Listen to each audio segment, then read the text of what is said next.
Lady bird ക്രിയേഷൻസിലേക്ക് എല്ലാവരെയും ഒരുപാട് സ്നേഹത്തോടെ സ്വാഗതം ചെയ്യുന്നു. ഇന്ന് നമ്മൾ 5 സ്റ്റാർ റെസ്റ്റോറൻറ്റിലൊക്കെ കിട്ടുന്ന ടൈപ്പിൽ നല്ല സൂപ്പർ ക്രിസ്പി ആയിട്ടുള്ള ഒരു വെണ്ടയ്ക്ക ഫ്രൈ ആണ് നമ്മൾ തയ്യാറാക്കുന്നത്. ഇങ്ങനെ ഇത് തയ്യാറാക്കി വെച്ചാൽ പിള്ളേർക്ക് ലേസും കുർക്കുറയും ഒക്കെ മേടിച്ച് കൊടുക്കുന്നതിന് പകരം ഇത് കൊടുത്താൽ ഒരുപാട് ഹെൽത്തിയുമാണ്. അവർ ഇഷ്ടത്തോടെ കഴിക്കുകയും ചെയ്തോളും. അതുപോലെ ഇത് എയർ ടൈറ്റ് കണ്ടെയ്നറിനകത്താക്കി വെക്കുകയാണെങ്കിൽ കുറേ ദിവസം ഇത് ക്രിസ്പി ആയിട്ട് ഇരിക്കും. അപ്പോൾ നമുക്കിതെങ്ങനെ തയ്യാറാക്കാമെന്ന് നോക്കാം. വീഡിയോ ഇഷ്ടമായാൽ നിങ്ങൾ ഒന്ന് ലൈക്ക് ചെയ്യണം. സബ്സ്ക്രൈബ് ചെയ്യാതെ കാണുന്ന കൂട്ടുകാർ ദയവായി ഒന്ന് സബ്സ്ക്രൈബ് ചെയ്ത് സപ്പോർട്ട് ചെയ്യണം. മറക്കാതെ ആ കുഞ്ഞ് ബെൽ ബട്ടണും കൂടെ ഒന്ന് എനേബിൾ ചെയ്യണം. വെണ്ടയ്ക്ക കഴുകി വെള്ളമെല്ലാം തുണി കൊണ്ട് തുടച്ച് ഇതുപോലെ കനം കുറച്ച് ചരിച്ച് ഇതുപോലെ അരിഞ്ഞ് എടുക്കണം. ഞാനിവിടെ ഒരു 200 ഗ്രാം വെണ്ടയ്ക്ക എടുത്തിട്ടുണ്ട്. എല്ലാം ഇതുപോലെ ചെരിച്ച് നമ്മൾ കട്ട് ചെയ്തെടുത്തിട്ടുണ്ട്. കനം തീരെ കുറഞ്ഞ് മതി. അപ്പം ഈ ഒരു കനം മതി. ഇതുപോലെ ചരിഞ്ഞാണ് അരിഞ്ഞെടുത്തിരിക്കുന്നത്. മുഴുവൻ അരിഞ്ഞെടുത്തിട്ടുണ്ട്. ഇനി ഇതൊരു വേറൊരു ബൗളിലേക്ക് നമുക്ക് ആക്കി കൊടുക്കാം. ഇനി ഇതിൽ കുറച്ച് പൊടികളൊക്കെ നമുക്ക് ചേർക്കാനുണ്ട്. 1/2 ടീസ്പൂൺ മഞ്ഞൾപ്പൊടി, ജീരകം വറുത്ത് പൊടിച്ചത് 1/2 ടീസ്പൂൺ, അതുപോലെ പിരിയൻ മുളക് പൊടി 1 ടീസ്പൂൺ 1/2 ടീസ്പൂണൊക്കെ ചേർക്കാം. നല്ലൊരു കളർ കിട്ടും. ഇനി അതിലേക്ക് നമ്മൾ 1 ടേബിൾ സ്പൂൺ കോൺഫ്ലോറും 1 ടേബിൾ സ്പൂൺ അരിപ്പൊടിയുമാണ് ചേർക്കുന്നത്. നമ്മൾ പത്തിരിക്കൊക്കെ എടുക്കുന്ന നൈസ് അരിപ്പൊടി അത് ചേർത്തിട്ടുണ്ട്. ഇനി പാകത്തിന് ഉപ്പ്, 1/2 ടീസ്പൂൺ കായപ്പൊടി, കറിവേപ്പില നന്നായിട്ട് വേണം. ഒരു പിടി നിറച്ച് കറിവേപ്പില എടുക്കാം. നമുക്ക് നന്നായിട്ട് ഇതൊന്ന് മിക്സ് ചെയ്ത് എടുക്കാം.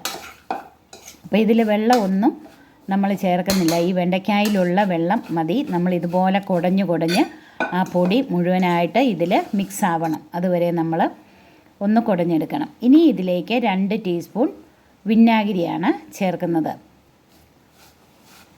വിനാഗിരിയും കൂടെ ചേർത്ത് നന്നായിട്ട് ഒന്നുകൂടെ ഒന്ന് യോജിപ്പിക്കാം. ഞാൻ തെങ്ങിൻകള്ളിൻ്റെ വിനാഗിരിയാണ് ചേർത്തിരിക്കുന്നത്.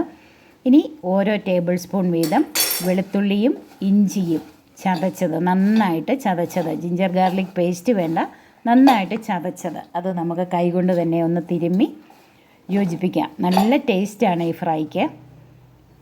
അപ്പോൾ ഒരു 10 മിനിറ്റ് ഇത് നമുക്കൊന്ന് റെസ്റ്റ് ചെയ്യാനായിട്ട് വെക്കാം.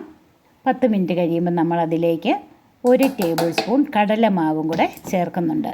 എന്തേലും അല്പം നനവുണ്ടെങ്കിൽ അതുകൂടെ ഒന്ന് ലെവലായി കിട്ടാനായിട്ടാണ് നമ്മൾ അവസാനം 1 ടേബിൾ സ്പൂൺ കടലമാവും കൂടെ ചേർക്കുന്നത്.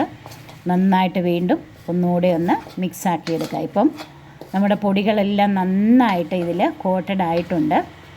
ഇനി നമുക്കിത് വറുത്തെടുക്കാം. അപ്പം വറുത്തെടുക്കുന്നതിന് കുഴിവുള്ള ഒരു ചീനിച്ചട്ടിയിൽ നമുക്ക് 1 കപ്പ് വെളിച്ചെണ്ണ ചേർത്ത് കൊടുക്കുക. എണ്ണ നന്നായിട്ട് ചൂടായി കഴിയുമ്പോൾ ഫ്ലെയിം ഒരു അല്പം ലോ ടു മീഡിയം ഫ്ലെയിമിലേക്കാക്കി കുറേശ്ശെയായിട്ട് നമുക്ക് എടുത്തിതുപോലെ ഇടാം. ഒരുപാടങ്ങ് കട്ട കുത്താതെ കനം കുറഞ്ഞ് ഉള്ള രീതിയിൽ ഇടാം. ഒരു 2 മിനിറ്റ് കഴിഞ്ഞിട്ട് വേണം നമ്മളൊന്ന് ഇളക്കി കൊടുക്കാൻ. അപ്പോൾ ഇളക്കി കൊടുക്കുമ്പോഴത്തേക്ക് എല്ലാം നന്നായിട്ട് മുരിഞ്ഞ് വരും. നന്നായിട്ട് ഇളക്കി നമ്മൾ മുരിയിച്ച് എടുക്കണം. അപ്പോൾ നല്ല ക്രിസ്പി ആയിട്ട് ആദ്യത്തെ ബാച്ച് വറുത്തെടുത്തിട്ടുണ്ട്. നമുക്കിത് കോരി എടുക്കാം. ഇതുപോലെ കുറേശ്ശെ വീതം നമ്മൾ വറുത്ത് എടുത്താൽ മതി. അപ്പോൾ ഒരുപാട് എണ്ണ ആകത്തില്ല. അത് തന്നെയല്ല, ഇത് അധികം എണ്ണ ഇട്ട് കുടിക്കത്തുമില്ല. നമ്മൾ ഈ പൊടികൾ ഇതുപോലെ കോട്ട് ചെയ്തിട്ടുള്ളതുകൊണ്ട്. ഇതിപ്പോൾ 2ാമത്തെ ബാച്ച് ചേർത്തിട്ടുണ്ട്. ഞാനൊരു 3 പ്രാവശ്യം കൊണ്ട് അത് മുഴുവൻ എനിക്ക് വറുത്തെടുക്കാൻ പറ്റിയിട്ടുണ്ട്. അപ്പോൾ ഇങ്ങനെയൊന്ന് കണ്ടില്ലേ, നല്ല ക്രിസ്പിയാണ്. കരികരാന്ന് നിങ്ങൾക്ക് ശബ്ദം കേൾക്കാമോ എന്ന് എനിക്കറിയത്തില്ല. നല്ല ക്രിസ്പി ആയിട്ടുള്ള കറുമുറാന്നിരിക്കും. അപ്പോൾ ചോറിനും ഇനി 4 മണി കാപ്പിക്ക് പോലും ഇത് നല്ലതാണ്. പിള്ളേർക്ക് ഇങ്ങനെ ഉണ്ടാക്കി കൊടുക്കുമ്പോൾ വെണ്ടയ്ക്കയൊക്കെ ഒത്തിരി നല്ലതല്ലേ.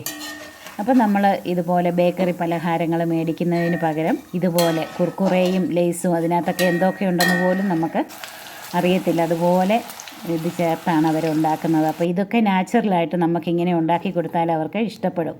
അപ്പോൾ നല്ല സൂപ്പർ ക്രിസ്പി ആയിട്ടുള്ള 5 സ്റ്റാർ റെസ്റ്റോറൻറ്റ് സ്പെഷ്യൽ വെണ്ടയ്ക്ക ഫ്രൈ നമ്മൾ റെഡിയാക്കിയിട്ടുണ്ട്. നിങ്ങൾ തീർച്ചയായും ഇതുപോലെ ഒന്ന് തയ്യാറാക്കി നോക്കണം. നിങ്ങൾക്ക് തീർച്ചയായും ഇഷ്ടപ്പെടും. നിങ്ങളുടെ വിലയേറിയ കമൻസ് അറിയിക്കണം. ഇനിയും പുതുരുചികളുമായി നമ്മൾക്ക് വീണ്ടും കാണാം.